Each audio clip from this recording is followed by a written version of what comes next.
invisible de Dios. La dimensión invisible de Dios. En la primera carta del apóstol Pedro, si me quieren acompañar algunos de ustedes, quiero leer un pasaje donde Dios nos recuerda nuestra posición como cristianos y la importancia de guardar nuestro corazón. Hace unos momentos que platicábamos mi esposa y yo, estábamos comentando esto, ¿verdad? ¿Cuál es la razón por la cual hay tantos hombres, pues violadores, pederastas, etcétera, etcétera? ¿Cuál es la razón por la cual hay tantas mujeres que desbancan al hombre, quieren, aunque somos iguales, porque como decía mi esposa, delante de Dios no hay hombre, mujer ni griego, sí hay diferencia de roles en el hogar.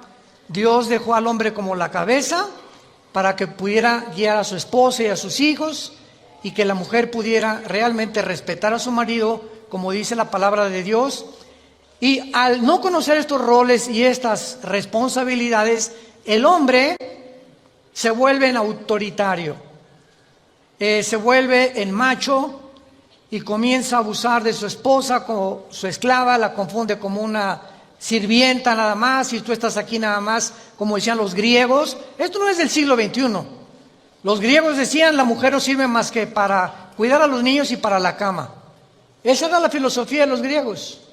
Entonces estamos enfrentando problemas sociales que vuelven otra vez a ser desenterrados por Satanás, porque él es el autor del robo, de la muerte, de la violación y de todo lo que existe, y comenzar a dividir la familia, que ese es su propósito principal.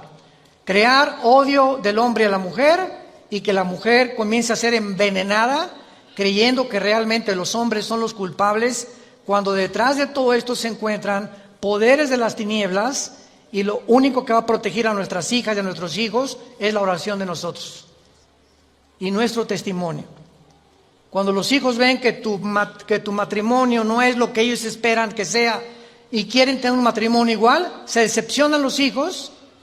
Cuando el papá no ama a la esposa y los hijos ven que la esposa no ama al esposo, se dan cuenta que tu matrimonio es una farsa y que tu cristianismo no funciona. Y los hijos crecen inseguros y comienzan a ser abusados, ¿verdad? Por la falta de protección de la oración de los padres. Dice la Biblia que cuando los padres oramos por nuestros hijos, la oración es lo único que los protege y que los cubre con la sangre de Cristo. Y cuando olvidamos que eso es lo más importante, como decía mi esposa, adoctrinarlos, enseñarles la Biblia, mostrarles cómo pueden defenderse espiritualmente. Un muchacho que ora en la mañana, Padre, en el nombre de Jesús, soy tu hija, soy tu hijo, y me librarás del lazo del cazador, de la peste destructora. Tú cuidarás mi vida, cuídame en el camino, cuídame en el camión de hombres perversos, etcétera, etcétera. Dios contesta la oración. Eso es lo que tenemos que enseñarles a nuestros hijos, saber cómo orar y cómo usar las armas espirituales para poder deshacer los instrumentos de Satanás. En 1 Pedro capítulo 1, dice el versículo 13 en adelante, y quiero que esto sea la base de esta conferencia, de esta serie, la dimensión invisible de Dios.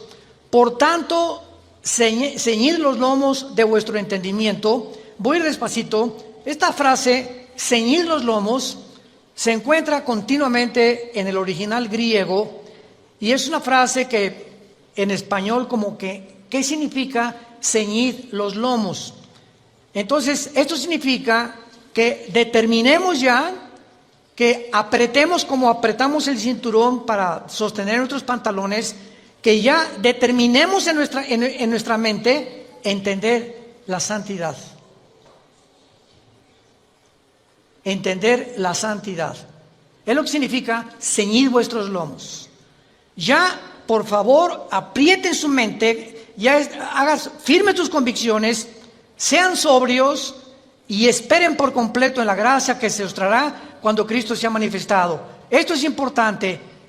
No van a acabar las violaciones, no van a acabar la prostitución, no va a acabar la pobreza, no van a acabar las depravaciones sexuales, no van a acabar las guerras. Dios no nos envió a este mundo a cambiar completamente la sociedad, sino a detener el flujo y la fuerza de la maldad.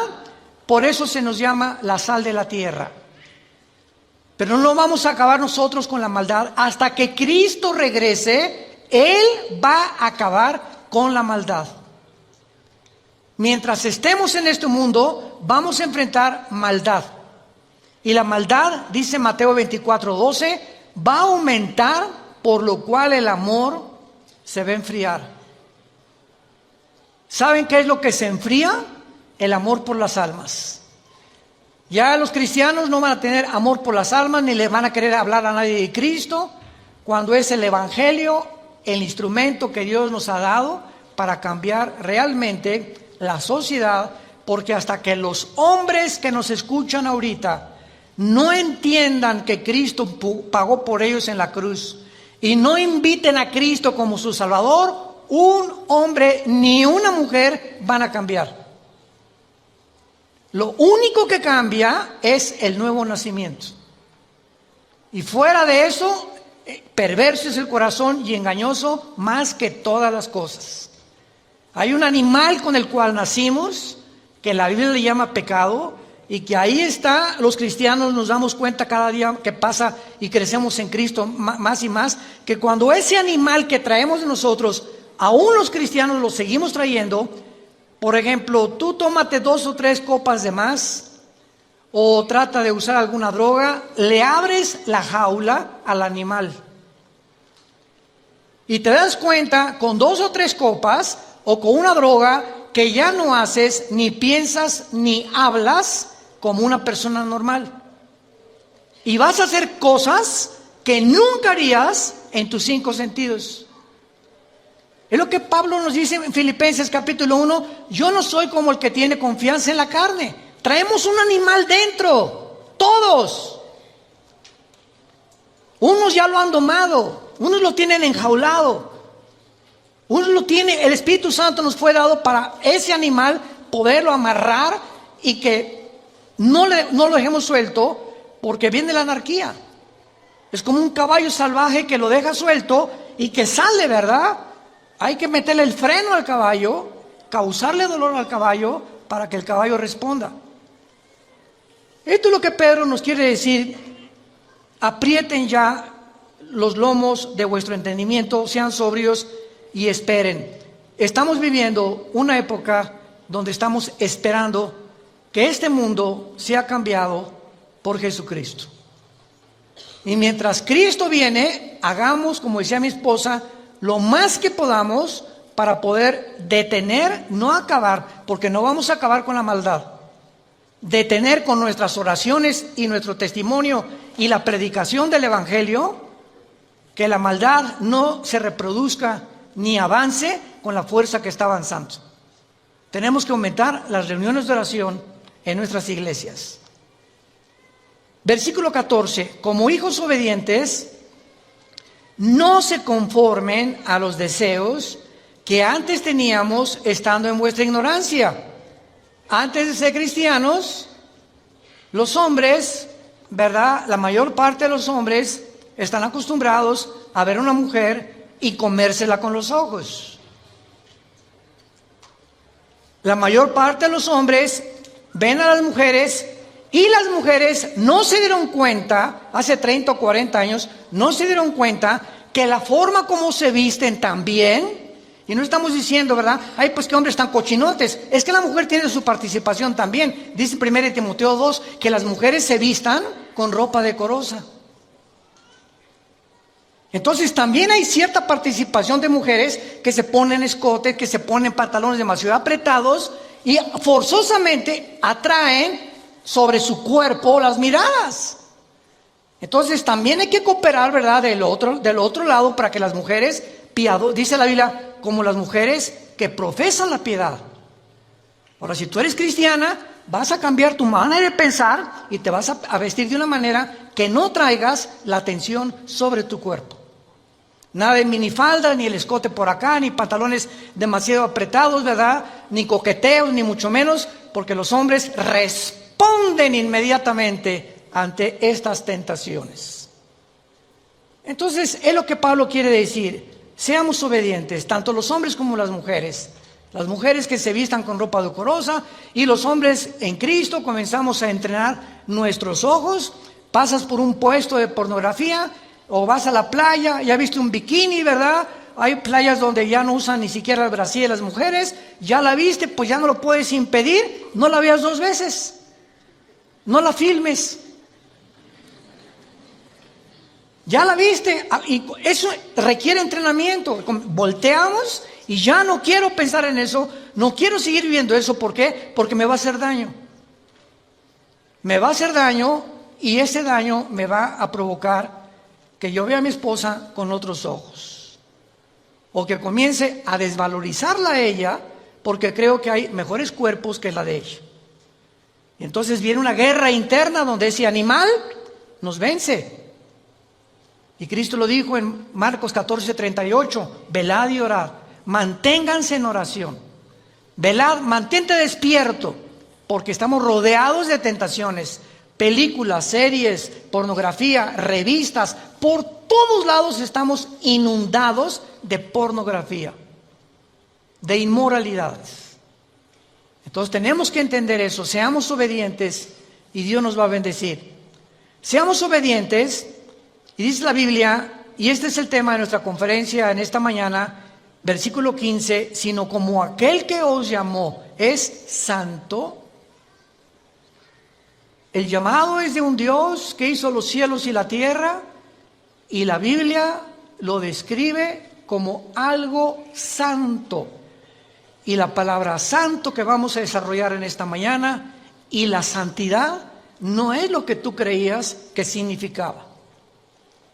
Como aquel que nos llamó es santo, dice la Biblia, sean ustedes, nosotros los cristianos, santos en toda. Cuando te levantes, sé santo. Cuando te bañes, sé santo. Cuando vayas al trabajo, sé santo. Cuando te subas al metro, sé santo. Cuando llegues a tu casa, cuando estés en tu trabajo, sé santo en toda tu manera de vivir. Y cuando comprendamos por qué Dios anhela que nosotros comprendamos por qué Él es santo y por qué debemos ser santos, va a cambiar radicalmente nuestra vida, como he orado en esta mañana que lo haga. Y el versículo 17 dice, y si invocamos por Padre a aquel que sin acepción de personas juzga según la obra de cada uno, condúzcanse en temor todo el tiempo de vuestra peregrinación, sabiendo, recordando que el precio que se pagó por nosotros fue la sangre de Jesucristo.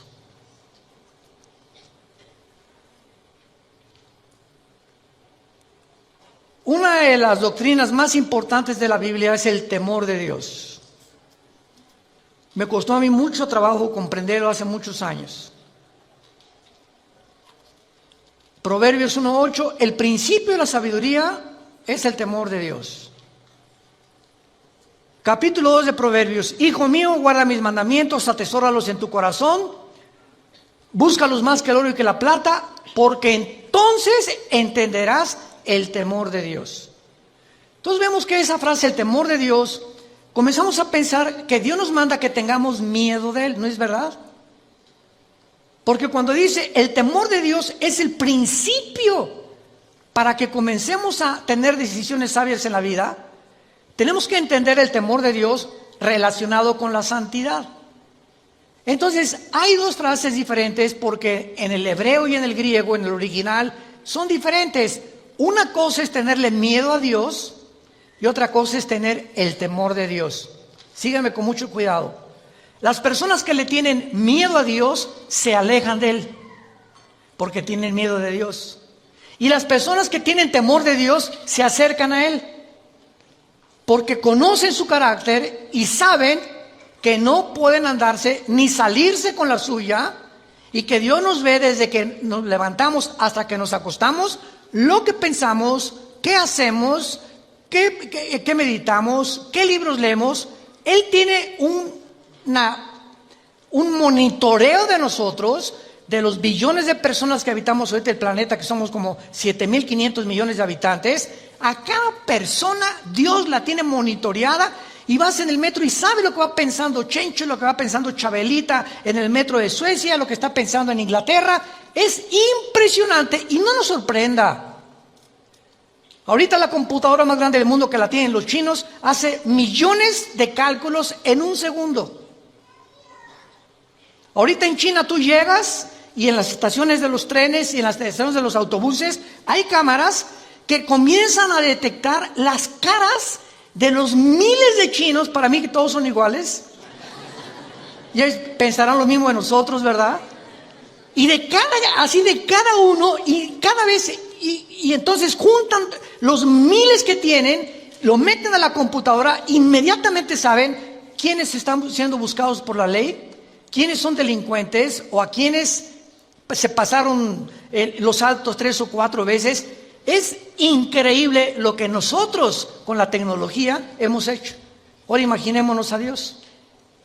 No nos sorprenda el control, el monitoreo tan perfecto que tiene Dios de cada uno de nuestros pensamientos. Hace algún tiempo estábamos enseñando nosotros la doctrina del temor de Dios. Y esta es la mejor ilustración que les puedo dar. Cuando nuestros hijos eran chicos, mi esposo y yo le decíamos a los niños: pórtense bien, vamos a ir a cenar con unas personas, y cuando regresemos no queremos tener chisme, ni que se pelearon, ni mucho menos. Y muchas veces regresábamos, mi esposa y yo, y encontrábamos cojines desplumados, o etcétera, etcétera, porque cuando nos íbamos, pero nada más estaban esperando que arrancara el carro para gritar: ¡viva Zapata! Libres por fin. Cuando regresamos, hicimos algo. Vamos a poner cámaras de televisión en el baño, en la sala, en la cocina y en el jardín. Cuando nosotros regresamos, parecían San Clotilde y San Carmelita, nuestros hijos. ¿Qué fue lo que originó su cambio de conducta? El sentirse vigilados. Cuando sabes que te están vigilando, no harías las cosas que haces cuando ni siquiera sabes que estás vigilando. Y muchos de ustedes hacen las cosas que hacen porque creen que Dios no los ve. Si tú supieras en tu corazón realmente que Dios te ve, no harías las cosas que haces escondidas. Pero las haces porque ya perdiste el temor de Dios. Ese es el temor de Dios, si lo quieres apuntar. La conciencia que Dios nos observa las 24 horas. Y como sé que Dios me está viendo, yo voy a caminar delante de Él lo mejor que yo pueda, porque sé que no lo puedo engañar y que todo lo que siembre lo voy a recoger. Ahora, muy bien, este concepto del temor de Dios y de la santidad de Dios, desgraciadamente la religión popular comenzó a promulgar que la Iglesia, me refiero al Vaticano desde luego, tenía o se podía adjudicar el derecho de hacer santas a las personas. Y entonces, a través de muchos siglos, se moría una persona.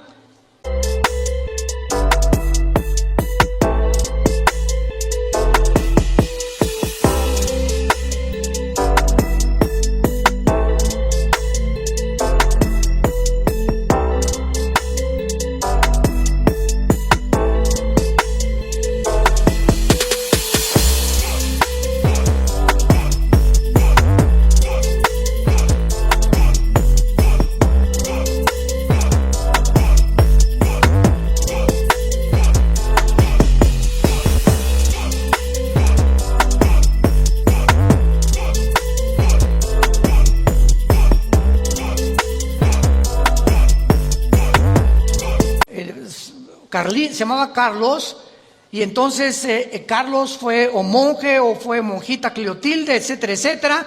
Y se investigaba que hiciera milagros, entre comillas, quién sabe si son o no son. Y entonces la iglesia determinaba santificarlo o beatificarlo. La iglesia se adjudicó el derecho de ella determinar quiénes son santos y quiénes no son santos. En otras palabras, nosotros vamos a declarar santos a los que nunca rompieron ni un plato. O a los que consideramos, aunque no los observábamos día y noche, ni sabíamos lo que se hacía en el convento, simplemente entre Madrid y otro convento en España encontraron más de 100 fetos. Entre el convento de monjitas y el de los hombres, los monasterios de los hombres. ¿Por qué? Porque hacían túneles y se metían como los topos, rascándole con las monjitas. Y las monjitas se embarazaban, nadie sabía, ni la madre superiora, y enterraban y abortaban. ¿Por qué? Porque se prohibió que se casaran.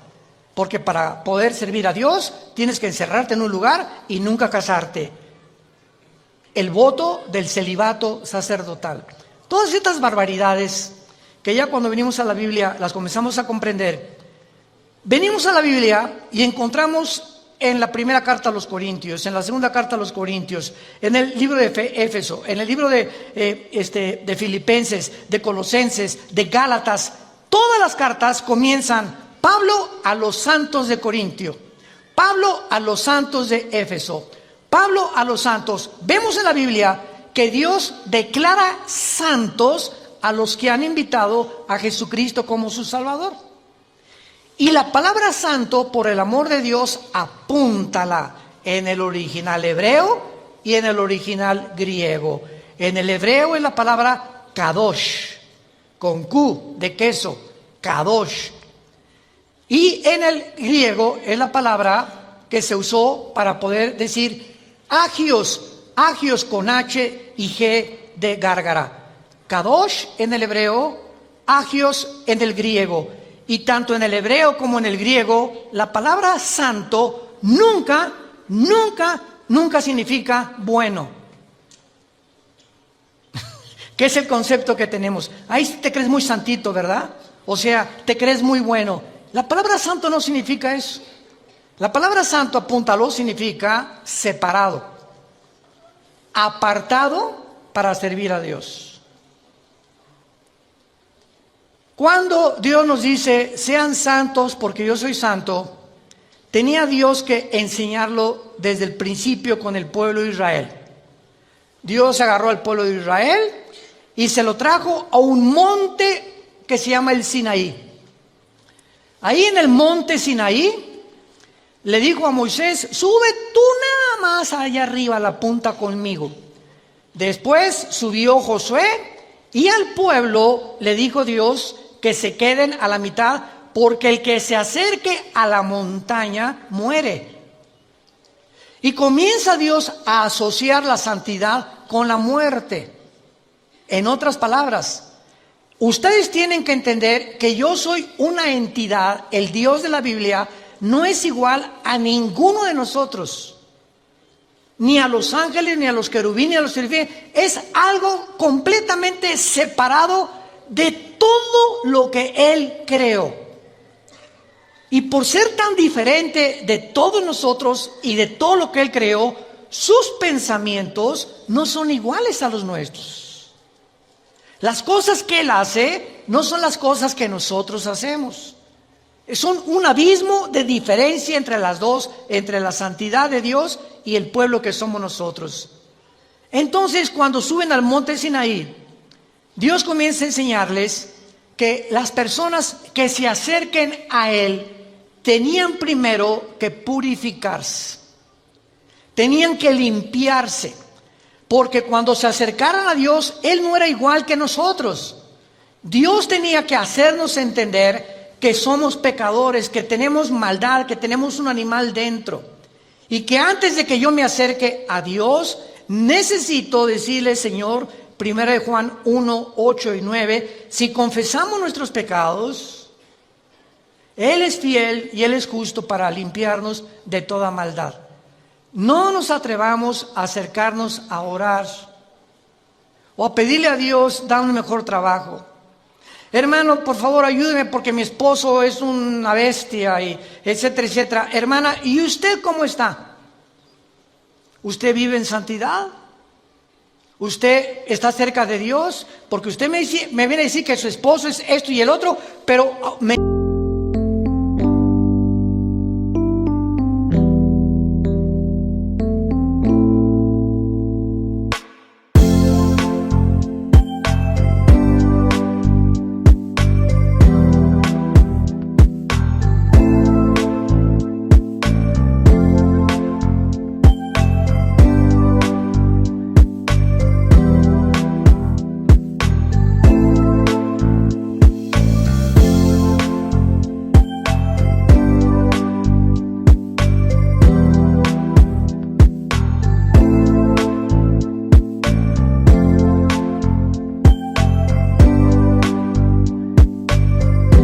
importa a usted, porque es la tendencia de nosotros primero tratar de arreglar la vida de los demás cuando nuestra propia vida está de cabeza. Entonces así no vas a poder cambiar a tu esposo ni tu esposa a tu esposa. Tenemos que comenzar a cambiar nosotros para poder efectuar un cambio con la persona que vive a nuestro lado. Muy bien, veamos este concepto entonces de la santidad poco a poco, porque ¿de qué manera es Dios diferente a nosotros? La respuesta es en todos los aspectos. Y como Él es tan diferente a nosotros, y nosotros somos pobres cucarachas, caracoles, con un cerebro de hormiga, comparado con la majestuosidad, la sabiduría, el poder de los pensamientos de Dios, estamos aquí como caracolitas. ¿Y por qué Dios permite los tsunamis? ¿Por qué permitió Dios las enfermedades? Él es bueno, ¿verdad? Pues si Dios es bueno y misericordioso, no hubiera permitido que un tsunami ahogara a 50 niños. Y no hubiera permitido que a esa niña la violaran. Y no hubiera permitido que a mi esposo lo mataran atropellado o lo asesinaran. Y comenzamos nosotros a fabricarnos un Dios de acuerdo a lo que nosotros creemos que debería de ser y no el Dios de la Biblia. Vean la grande equivocación que tenemos cuando comenzamos a caminar con Dios. Él no piensa igual que nosotros. Y detrás de muchas cosas que suceden en el mundo se encuentran escondidos secretos que Dios se los revela a los que caminan con Jesús de la mano todos los días. Porque el precio que tienes que pagar para caminar con Dios es la humildad y la santidad. El Espíritu Santo. ¿Por qué se llama Santo el Espíritu de Dios? Porque me dice el Espíritu Santo: Armando, agárrate de la mano. ¿Quieres caminar conmigo? Sí. Si caminas en santidad, te voy a guiar, te voy a fortalecer, te voy a decir lo que tienes que hacer, te voy a dar consejos, te voy a decir cómo, etcétera, etcétera. Pero si tú pecas, me sueltas de la mano porque soy hipersensible como las palomitas. Así es el Espíritu Santo. Y no puedo caminar contigo porque dos no pueden caminar de acuerdo si no estuvieran juntos. Para caminar con alguien tienes que estar de acuerdo con la persona que caminas. Y si quiero que el Espíritu Santo me guíe, me fortalezca y me enseñe, tengo que entender la santidad, porque Él es santo, santo, santo.